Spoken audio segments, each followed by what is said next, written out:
YCP ప్రభుత్వ అరాచకాలకు ప్రముఖ హీరోయిన్ మోడల్ జిత్వానీ ఉదంతం ఒక నిదర్శనమని విశాఖ ఉత్తర నియోజకవర్గం ఎమ్మెల్యే విష్ణుకుమార్ రాజు వ్యాఖ్యలు చేశారు.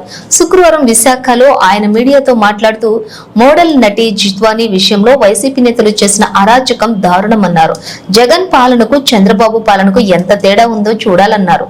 జగన్ వారి మంత్రులు చేసిన అరాచకాలు దారుణాలు అన్ని ఇన్ని కావని మండిపడ్డారు. రాష్ట్రంలో ఆడవాళ్లకు రక్షణ లేదు అని గత ప్రభుత్వం రుజువు చేసిందని, దానికి నిదర్శనం సెలబ్రిటీ అయిన మోడల్ జిత్వానీ ఉదంతమే నిదర్శనమన్నారు. ఖచ్చితంగా రాష్ట్ర ప్రభుత్వం ఎవరైతే ఆమెను హింసించారో వారిపైన అదే విధంగా కేసు ఉన్నటువంటి పోలీస్ పైన కూడా కేసు నమోదు చేసి చట్టపరంగా ఆమెకు న్యాయం చేయాలన్నారు. వైసీపీ ప్రభుత్వము అది దుర్మార్గము. పాపము ఆవిడ బాలీవుడ్ నటిమణి పడిన ఇబ్బందులు అది చెప్పడానికి కూడా చాలా బాధగా ఉంది. చూస్తే చాలా ఇన్కన్వీనియంట్ గా కూడా ఉంది.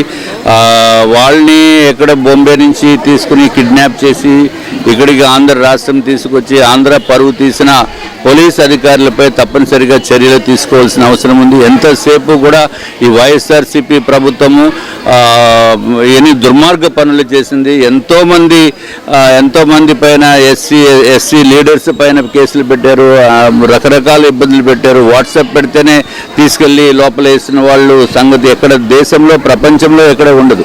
ఇది కేవలం వైసీపీ దుర్మార్గానికి ఒక నిదర్శనము. తప్పనిసరిగా వాళ్ళు తగిన మూల్యం చెల్లించుకోవాల్సిన అవసరం ఉంది.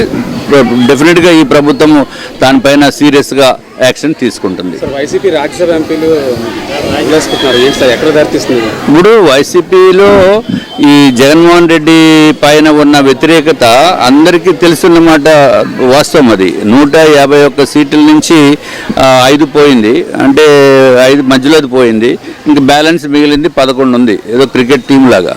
సో ఇది ఏమీ పనిచేయని వ్యవహారం. రాజకీయంలో ఒక క్రికెట్ టీం ఒక స్టేట్ కంటే పనిచేయదు, ఉపయోగం లేదు.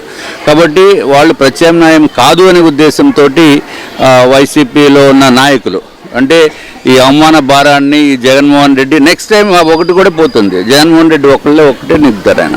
సో కాబట్టి ఈ ప్రజలకు కూడా తెలుసు, ప్రజలకు ఎవరిని ఓటేసేది చెప్పండి. ఈసారి ఇదివరకు అమాయకంగా మళ్ళీ జగన్మోహన్ రెడ్డి మభ్యపెట్టిన మలాని 40% ఓట్లు పడినాయి, కానీ లేకపోతే ఎవరే ఓటేస్తారు.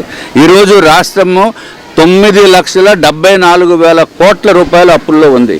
అన్నిటిలోని ఫ్రాడే. ప్రతిదీ మీరు చూడండి, లిక్కర్ చూస్తే పెద్ద స్కామ్, దానిపైన సిబిఐ ఎంక్వైరీ వేయాలి, నో డౌట్ అబౌట్ ఇట్.